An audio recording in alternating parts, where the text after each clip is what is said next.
Okay, okay. I think this time is gonna be way better. I'm not purple this time. I was purple before. I don't understand why. Yeah. Yeah, that was so weird. I don't know if anybody else has experienced that, but the last time, like just before when I just tried casting, um, half the screen was purple. Yeah, some totally new stuff.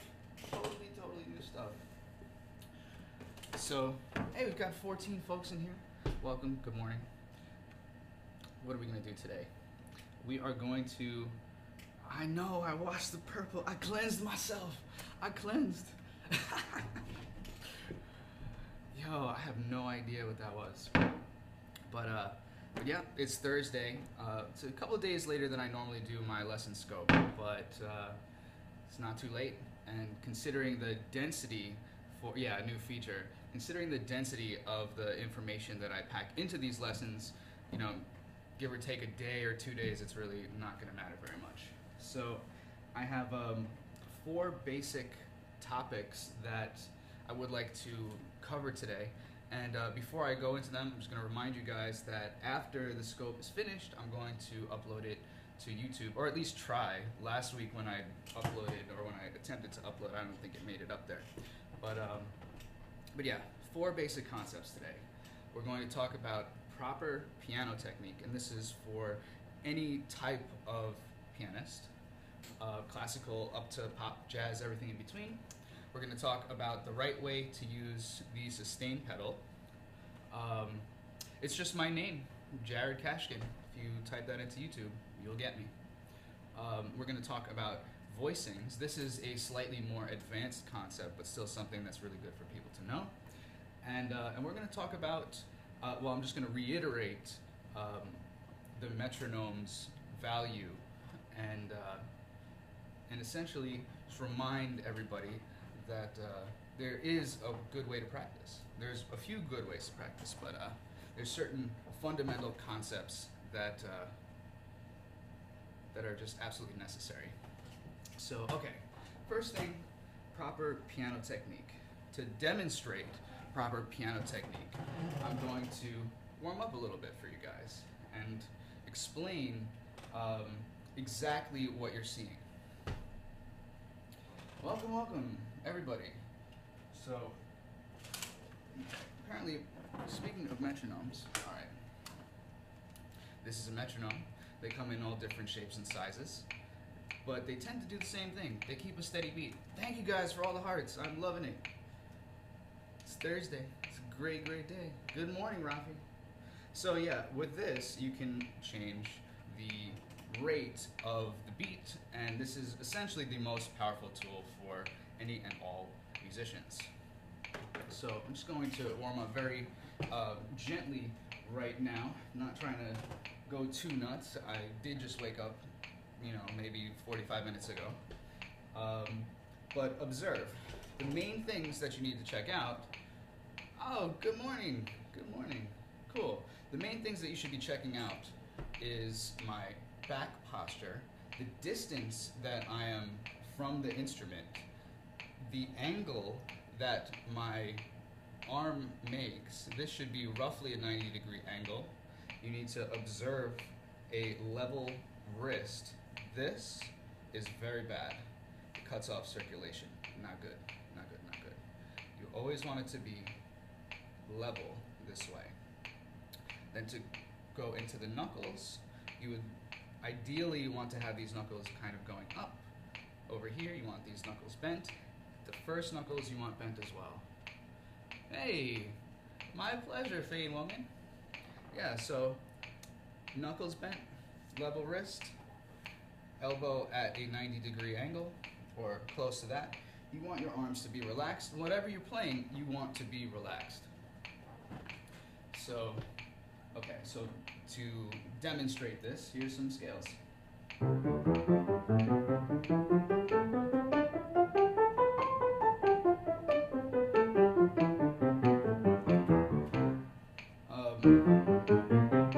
It's just random scales, but you can see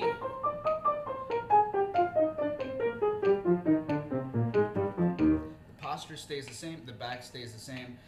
Yes, you may see pianists. Ah, that's so cool. Um, Posture stays the same, but if you're observing a lot of pianists in performance situations, they might be all over the place. They might be deep in here, they might pull it back, they might do all kinds of things. But they always come back to this, because this is what is healthy. So I can do all kinds of different things using this technique. Here's arpeggios, you know. Same thing. Wrist stays level, knuckles bent, arm at the 90-degree, back straight. Essentially, the head should be facing straight as well. But yeah, this is all really, really crucial for piano. Also, something that is very easy to kind of get wrong. A lot of people use keyboards. There's nothing wrong with that.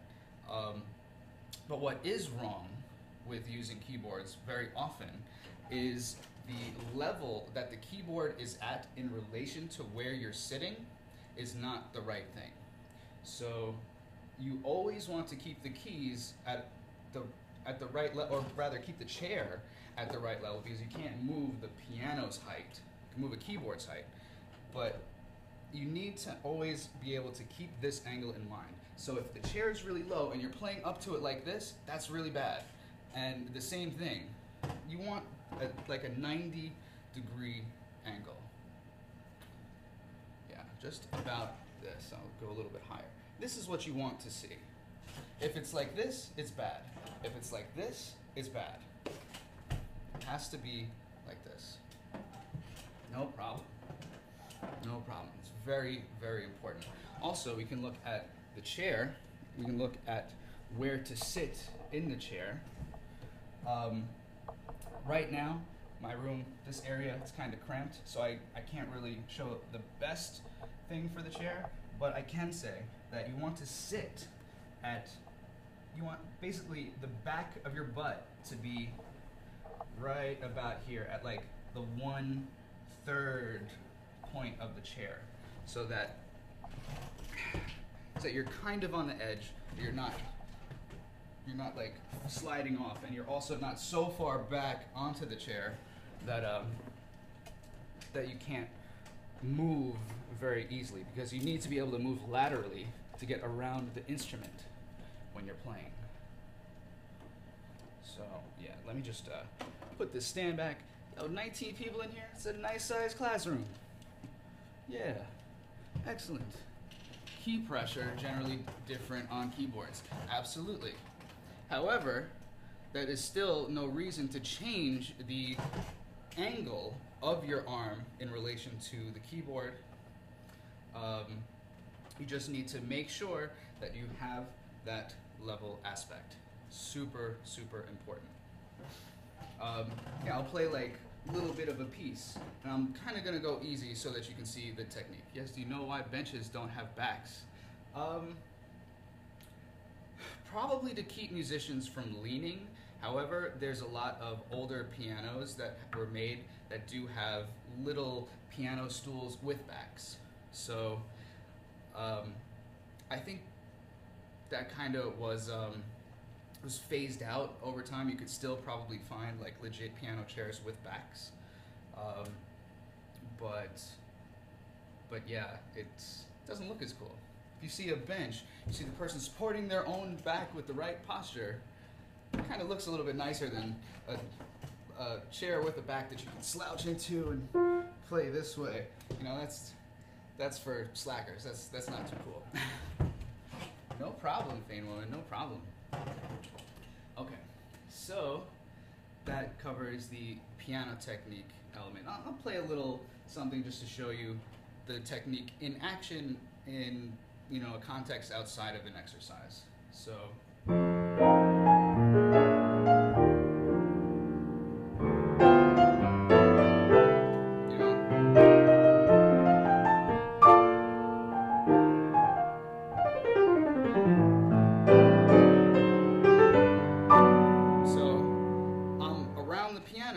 Back is straight, elbow curled, hands bent, It's very easy to forget to curl the knuckles. People end up playing the keys often like this.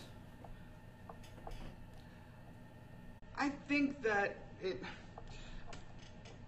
I mean, hey, I didn't develop the piano, and I also didn't develop the chair, so I can't speak on it. The best I can do is give you my opinion on the chair or no chair.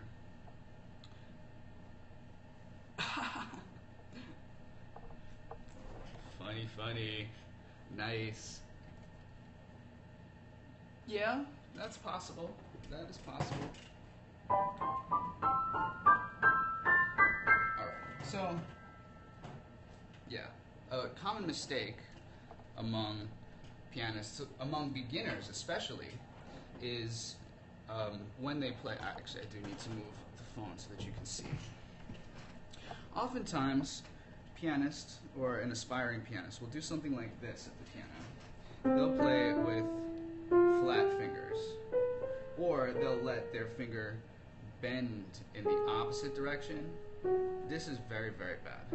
Very bad, very bad, very bad. Reason why, it cuts off circulation, and if you want to play faster, which I'm sure that a lot of people would love, you're not going to be able to do it. You're not going to be able to do it. There's not going to be enough circulation, and when you're like this with the keys, it can actually be painful. So, no good. Always keep the knuckles bent, especially this first one. This first knuckle right here, that's your saving grace. You want to keep that bent. Okay, so on to pedaling. Now this is something that a lot of people don't particularly understand. And so I figure I'll clear it up for everybody. Piano usually has 3 pedals. Hey, my pleasure. Lucky as a guitar player, but my fingers like, yeah, I don't know. I think even with guitar, you kind of want to have your fingers bent this way. Hey, Spain woman, my pleasure. I'm glad that I can demystify and educate, and there's certain things that many piano teachers take for granted as well. So yeah, to me, being thorough is the best way. Okay, so pedaling. Pianos usually have 3 pedals. The one on the right is the one that is most typically used. It's called the sustain pedal. Accelerate, reverse, and shift gears. Yes. Curl my fingers when you tap the screen for hearts. You might be able to tap faster if you curl your fingers. It's actually true. It's true. But there is like a speed limit with tapping. And if you practice like a trill or something like that, you'll actually be able to tell. Okay, so the pedal on the right, the most commonly used one, is the sustain pedal. This is what the note sounds like without the sustain pedal, right? After you put the sustain pedal, wow, it lingers. And it lingers to the extent that you hold the pedal down. So oftentimes there's markings for this in sheet music. You see this little PED and funny script under the music, and then a dot when you're supposed to stop pedaling. It can be very confusing, especially as you're reading things. Well, how do you make it sound good? Well, I'm gonna kind of use some visual things to help with this element of it. What's happening inside? That's a good question. I will show you. I will show you, because this is some cool stuff, actually. Piano actually has like 10,000 parts in it. It's ridiculous. Between the strings, every key has about 28 different little pieces in it that make the mechanics work. To actually get the sound out of 88 strings, you need about, or out of 88 keys, you need about 220 strings. But check this out. So here is my note without the pedal. Right now, observe right here. We have our strings. I could name all these different parts, but the main part that you need to look at is right here, this row. These are called dampers, and they are directly connected to the sustain pedal. When you lift the pedal, this is what happens. don't know, if you can see that rise, let me know. Love to collaborate. Vain woman, say that again. I'm sorry. It's tough when I'm holding the phone. I can't really read the comments too well if I'm like showing you guys something.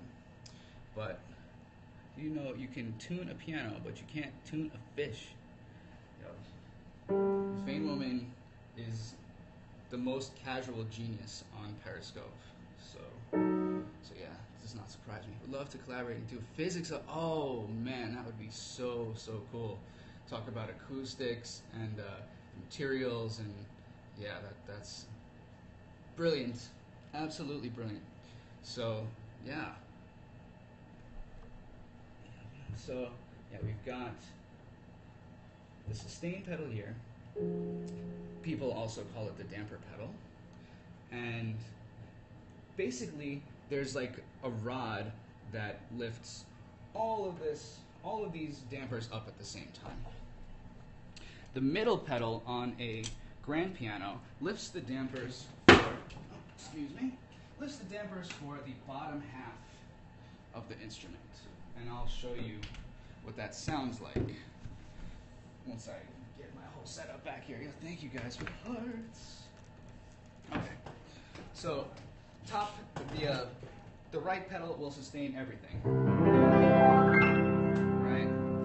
The middle pedal kind of works a little bit differently. Hey, my pleasure. Welcome everybody. Welcome. The middle pedal will sustain what you play below the middle of the instrument. So check this out.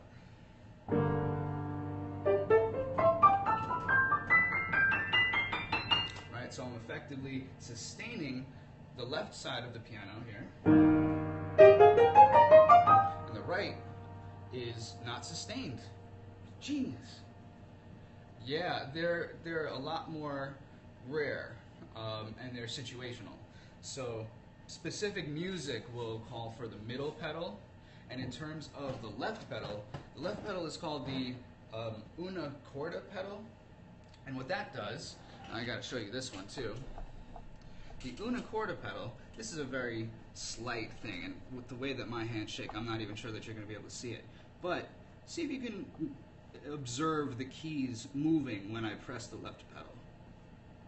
Technically, they're shifting to the right about maybe 5 millimeters. You can see maybe by looking at this part. Hold on, if I can get my finger. Yeah, look at this part of the piano. I'm going to press the left pedal. Can you see it move? Yeah, what that does is reduces the number of strings that the hammers hit all at once. And when you do that, you make the entire piano a degree softer. So without the left pedal, right? Yes, on a grand it moves like that. On an upright, the keys end up just kind of depressing like a little bit. So Victor Borg, yes, mind officially blown, very cool. So yeah, all the keys move over a little bit so that the hammers, and like the hammer mechanism is connected to the key. Hammer moves over a little bit, hits one less string. So in the places where it would normally hit 3 strings, it hits 2. In the places where it hits 2 strings, it kind of only hits 1. And then when it hits 1, it's like a really big one, so it still hits that 1. So without the left pedal, right, with the left pedal, you can hear it. Already there is a bit less resonance, and that's because it's hitting less strings. So, right? So you can play really, really quietly with this left pedal. It's really good if you have neighbors that don't like loud stuff. So.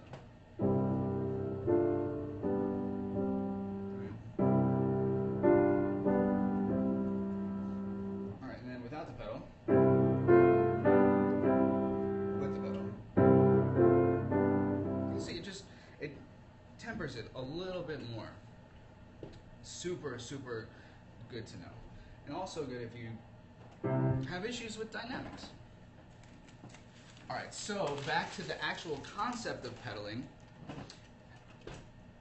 The Main thing is to, can you play the piano strings like Victor Borg did? Not right now. Not right now. Ah, okay, Fane Woman. Thank you for stopping in. Hey, my pleasure. I look forward to jumping in your scopes. So, yes, the pedal itself, I explained the mechanics of it, but how do you actually make music with the pedal? You have to think about it like a bucket of water and rain. So I'm going to get really trippy visual on you.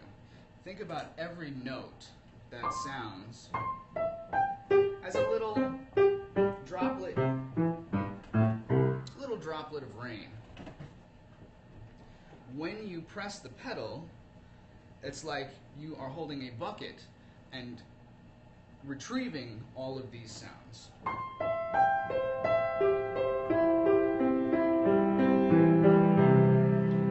Now, oh, Travis already knows. Travis is actually one of my piano students from before the scope. But this analogy works really well. When you press the pedal, it's like you are putting a bucket there to catch all of the rain, to catch all of the droplets of sound that you are making. So what happens if I do things that are less harmonious and I'm still holding that sound bucket there?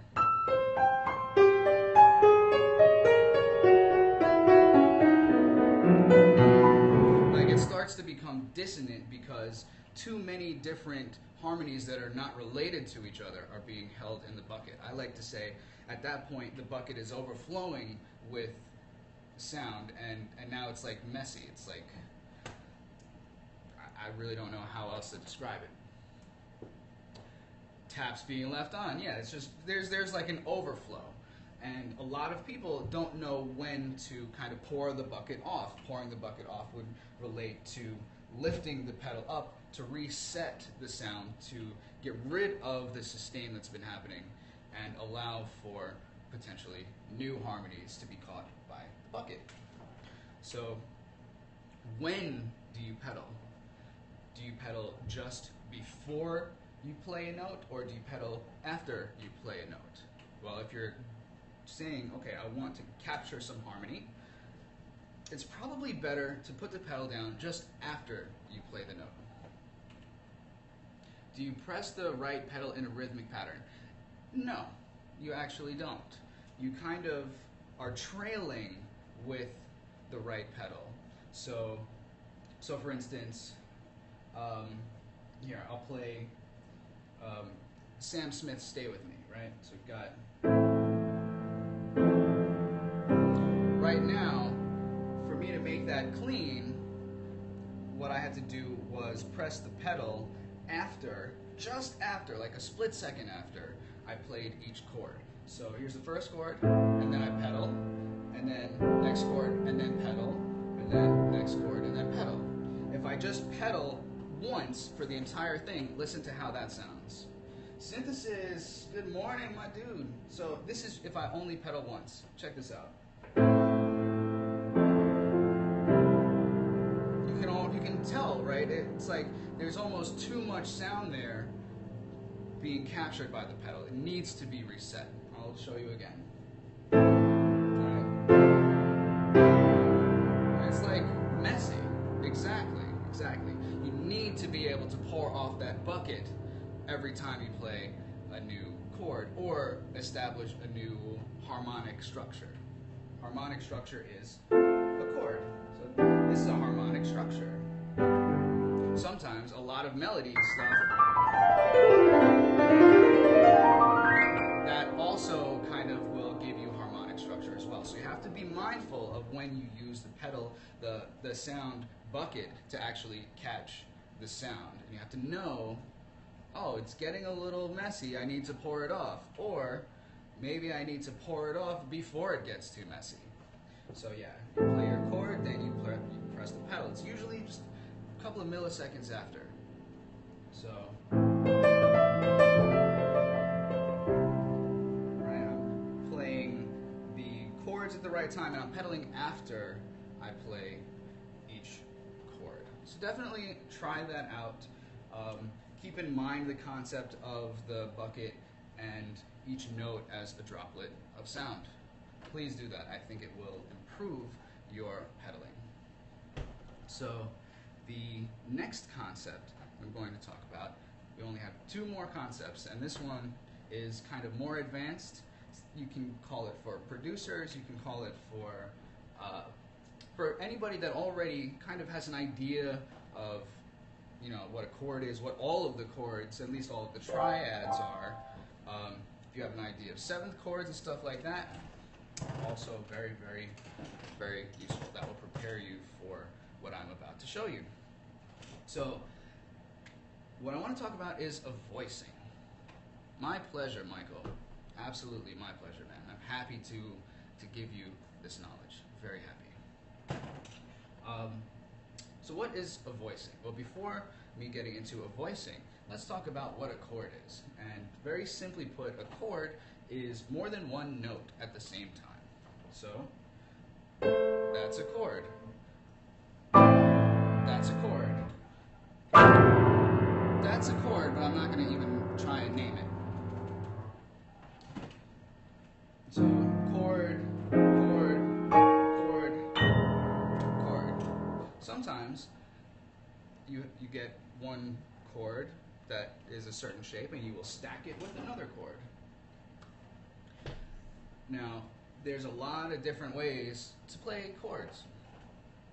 It's the blam chord. Yes. That's great. I'm going to use that. That's my blam right there. That's my blam, yo. So yeah, you have, let's take C major. Take this very basic fundamental chord. It is a triad. It has 3 notes in it. There are inversions. You can take this chord, you can flip it around. We've talked about this in previous lessons. That was a B flat chord because B flat on the keyboard. Yo, Michael's got jokes. Yo, you guys are killing it today. So yeah, so back to our triad, our 3-note chord here with our inversions. You have a few different things to think about. You have the range where you're playing this triad on the instrument, because playing it here sounds very different from playing it here, which sounds very different from playing it up here. You know, the piano is an instrument that is the closest thing for a composer to actually being able to, it's the closest thing to a full orchestra, because you have 88 keys, you're covering an insane amount of range. Now, if you know your chords, if you know your closed triads, you know that these triads all occur within 1 octave of note space. So, alright, I have my F chord, it's within the pitch range of this note to this note. So, we actually call that a closed voicing. So what is a voicing? A voicing is basically how spread out or condensed the notes are in relation to each other. So, here is my C triad in closed position, in a closed voicing, and it's in root position, right? Now what happens if I say, alright, I'm going to take this G that's at the top of my triad, and I'm going to put it all the way up here at the top of the piano. Well, essentially, now I have still a C chord, but it has a wider sound in terms of pitch. I'll drop the C down and make it lower. So, C chord, but spread out way far. Yes, you can separate them. You can separate them. So you can say, okay, I'll take the C that's up here, I'll take the E that's down here, I'll take the G that's down there. Now you have a really wide voicing for your C chord, but it's still a chord. Yes, and it's still a C chord. Yes. So these are called voicings. You have ones that happen within an octave, which are our closed voicings. Live momentously. Hello. Welcome to my Thursday Eduscope, teaching some piano stuff. So there's a lot of different ways to play a given chord, especially when you take into account you have inversions. You have these different sides, these different ways that you can flip a sound. So, what would happen if we say, just spread it out a little bit? So we'll take the middle note of this, we'll just take it down an octave. Cool, well welcome, I hope you enjoy. Right now we're talking about voicings. So this is C major, and I have dropped one note in the chord, one note in the triad down by one octave. I took the middle note, dropped it down one octave. And all of a sudden, it made this tight little triad here sound bigger and sound wider. Right?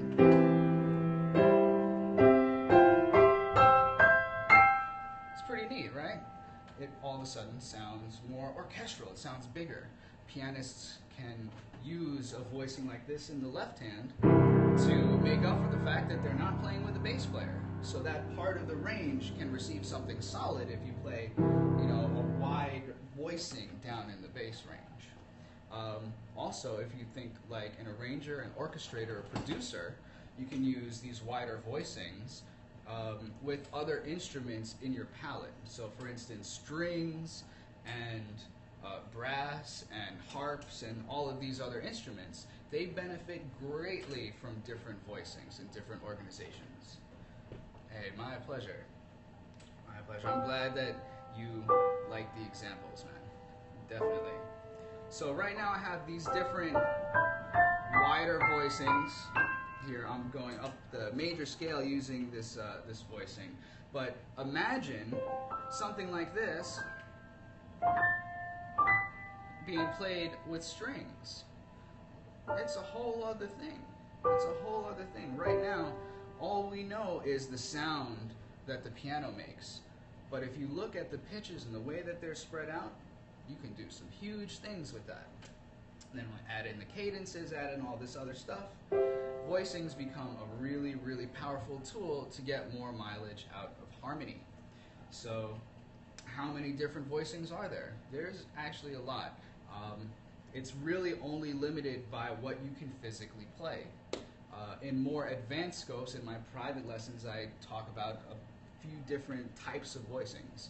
That initial type that I spoke to you about, when you take that middle note and you put it down an octave, that's called the drop 2. That's what happens when you take the second note from the top of your chord and you drop it down one octave. And that works for any inversion, that works for any chord. So, take a D major 7, right? Take the second note from the top and drop it down an octave. All of a sudden it's wider, but it's still the same sound. It's pretty cool stuff. And there's other variations of it too. So you have drop 2, you have drop 3, you have drop 2 and 3, you have drop 2 and 4. You have even wider voicings than that. So let's go back to our major 7 here. You can spread it like this. And then that has inversions, you know, and it's wider. This is a really balanced sound. It's pretty neat. So yeah, it's just a taste. And if you have an understanding of harmony, if you have an understanding of some chords, you can really get a lot out of the range and the spread, the distance between the notes for your voicing. Get a lot out of it. All right, so the last thing that I'm going to just take everything back home with is the importance and the value of the metronome, the most important tool for the musician. Why is it the most important tool? Well, I'm not sure if you guys know this, but regardless of the instrument, when somebody listens to music, the first thing that they hear is rhythm. I'm talking about the most fundamental subconscious part of our beings connects with the rhythm of what we are hearing before even the pitch. So, that being said, it is in everybody's best interest who wishes to study music, to play music, to develop an internal sense of time and of the pulse. And you do that by practicing regularly with the metronome. Does that mean 100% of the time that you're playing the piano, whenever you sit down, you're always using the metronome? No. No, not at all. That is overkill. But at least while you're learning, while you're developing, if you're not really performing, you want to be using this at least 2/3 of the time. I'd say between 2/3 and 3/4 of the time. You can drift from the metronome once you've already learned to play a piece and you've been playing with the metronome for so long that you can feel the pulse while you play it without listening. That's how you know when you don't exactly need it. Okay? But until then, you absolutely need it. All right. So then you get to feel. Yes, exactly. When you develop that internal pulse, the way that you feel music changes and it evolves and you get deeper into it. It's really, really cool, great, useful stuff. So now I'm going to leave you with this little Zen music concept related to the metronome. The slower that you can practice something, the faster you'll actually be able to play it and perform it when it's time. So, if you can practice scales super, super slow, beyond what you may be patient enough for now, if you can practice super slow, so hold on, I'm slowing it down, I'm trying to slow it down some more and more. I mean, this only goes down to like 40, but you guys will get the idea. Yes, because you're putting everything under a microscope. But think about it like this also. If you were at the gym and you wanted to build muscle, are you going to do a bunch of repetitions really fast, or are you going to do really slow reps and a few of them and just focus on every like mini aspect of it? I would argue that you will develop more muscle when you take more weight and you do it slowly, less reps. If you go really fast, that's more in terms of toning. Once you already know, once you have the muscles already there from doing it slow, then when you do it fast, it's refinement. Counting with the metronome is good. It's good. Yes. Quality, not quantity. Something taken for granted so often. Barbie love, hello. So yes, the slower you can practice, the faster you can play. If you can play your scales this slow, and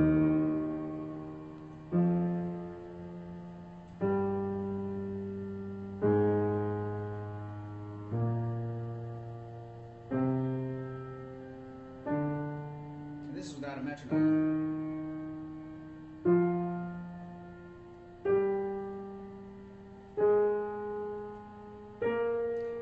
Now, when you practice at this speed,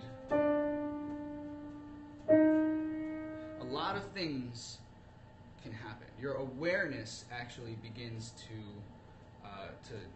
develop more.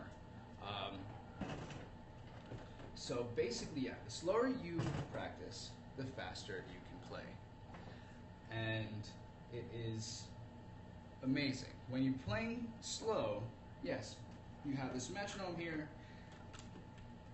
Here, I'll leave it at 100, but I'm going to split the beat so that I only do one note per every 4 clicks, which is essentially one note at 25 beats per minute. But at that speed, I can check my posture. I can make sure that my arms are at the right angle. I can make sure that all the distances are correct. Oh yeah, that is your best friend. Being able to say, okay, I will leave the metronome at 100, but instead of playing one note per click, I'm going to play one note every 4 clicks. If you think about it that way, then the metronome becomes this grid that's totally malleable and flexible to whatever you want to play. The slower you practice, the faster you can perform. And the slower you practice, the more awareness you have of all of the different things that you need to be mindful of when you're doing it. Do you really think that a professional musician has the time to think about what they're doing wrong when they're in a performance situation? There's no time for that. There's only time to get it right and like play your butt off. That's it. Yeah, that's great. If like whichever, if you like it on 1 and 3, 2 and 4, or 1, 2, 3 and 4, doesn't matter. Doesn't matter. It's all good. It's just about using it. Using it, feeling that internal pulse. That's it. That's it. So, yes, make every note count. And in taking it slowly, you get to observe every note. Very cool, Francis. Right on. So guys, that's basically it. We've covered proper piano technique. We've covered the basics of the pedaling concept. We've covered some voicing stuff and how to use the metronome and why. So yes, please be mindful of this knowledge. Use it. It'll make you better. It'll make you a better musician. You will grow. You play scales very slow. One note every day. One note every day. Can you explain how to position yourself when you move your hands farther out? Let's show some love. Oh man, my pleasure. Great teacher. I followed and shared with. Oh, that's wonderful. That's wonderful. Okay, so the question was, if I have to move, how does the technique change? So let's say I'm going to be playing up to like the higher register. I am not moving my arms only. No. I move with my torso. My torso leans into the area while keeping the back straight. My torso leans in the direction. It's almost leaning and leading with the torso, but still keeping it straight. It's all about the lead. What if I have to play at the top over here and at the bottom over here? Well, then the torso is not really going to be moving in any direction, but you're going to have to lean in a little bit so that you can actually keep some kind of bend in your elbows and keep your knuckles bent. Because you do, like, more important than anything is keeping the blood flow going, keeping, you know, the level wrist and the knuckles. So, yeah, if you're playing wide this way, you still want to kind of put your elbows out a little bit so that, and I can't really show you can see it in my left hand a little bit, like my whole angle, like the whole angle of my arm has changed, but there's still kind of this right angle, my wrist is still level and the knuckles are still bent. So yes, that is it. That's going to be the lesson scope for today. I will hopefully be able to upload this to YouTube if the phone lets me today. And yeah, please check back the replay. In the meantime, before it makes it up there, how about when you throw a foot in when you play? Well, that is just totally out of my jurisdiction. I never play with my feet on the keys. Technique saves a ton of headaches, absolutely. You want to be able to learn it the proper way first, because it is easier to learn it the proper way first than it is to have to unlearn the wrong way and then relearn. Yes, well, I have the option to save it to camera roll already. That is already set, but it's when loading it to YouTube that I'm getting errors. It might just be like the app or something like that. So no, it's cool. It's cool. Thanks again so much for. Hey, no, again, my pleasure. It is really, really great to be able to share this kind of knowledge, and I feel like it's something that goes unsaid way too much. Way too much. You know, a lot of people slack on the metronome. A lot of people don't know how to use the pedal. A lot of people don't know how to sit at the piano the right way. And yeah, I mean, the voicing thing, that's kind of like a little party favor for people that know more of what they're doing. From your computer, from your phone. When will I freestyle today? Probably in about a half hour to an hour. Do you teach as part of your career? I do. And if anybody here is interested in private lessons, I do them on Skype, as well as I'll travel a little bit. I can even do intensive consultations. Like if someone really needs like a 3-day intensive thing, I could probably teach a lot of stuff in that time. But yeah, just hit me on Twitter, and yeah, we can talk about all that stuff. So everybody, have a wonderful day, and I'll be back soon playing some music for you guys. All right, bye.